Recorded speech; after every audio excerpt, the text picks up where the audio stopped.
India உள்பட பல நாடுகளில் மக்கள் அரசுக்கு வரி செலுத்தி வருகின்றனர். இந்நிலையில் தான் நியூசிலாந்தில் ஆடு, மாடுகள் ஏப்பம் விட்டாலும் அதன் உரிமையாளர்கள் வரி செலுத்த வேண்டும் என்பதற்கான புதிய சட்டம் அமல்படுத்தப்பட உள்ளது.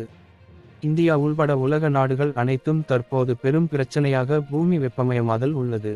இதனால் பருவகாலம் முற்றிலும் மாறுபட்டு மனிதர்கள், விலங்குகள் உள்பட அனைத்து உயிரினங்களும் பிரச்சனைகளை சந்தித்து வருகின்றன.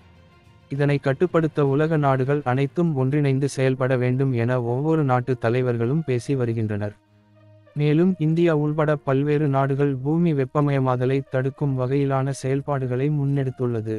அந்த வகையில் தான் தற்போது நியூசிலாந்து பூமி வெப்பமயமாதலை கட்டுப்படுத்த தனித்துவமான திட்டம் ஒன்றை கையில் எடுத்துள்ளது. அதன்படி ஆடு, மாடுகள் உள்ளிட்ட பண்ணை விலங்குகள் ஏப்பம் விடுவதற்கும் சிறுநீர் கழித்தல் உள்ளிட்டவற்றுக்கும் தனியாக வரி விதிக்க திட்டமிடப்பட்டுள்ளது. இது தொடர்பான விவாதம் இந்த ஆண்டு துவக்கத்தில் இருந்தே நடந்து வந்த நிலையில் தற்போது இது பெரும் சர்ச்சையாகி உள்ளது.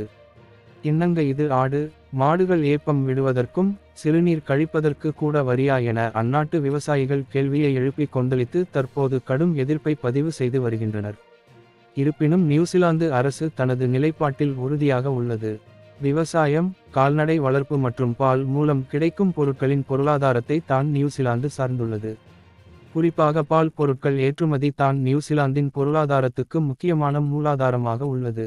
இந்த சூழலில் ஆடு மாடுகளின் ஏப்பத்துக்கு வரி விதிப்பது என்பது அந்த நாட்டின் பொருளாதாரத்தை பாதிக்கலாம் என கூறப்படுகிறது.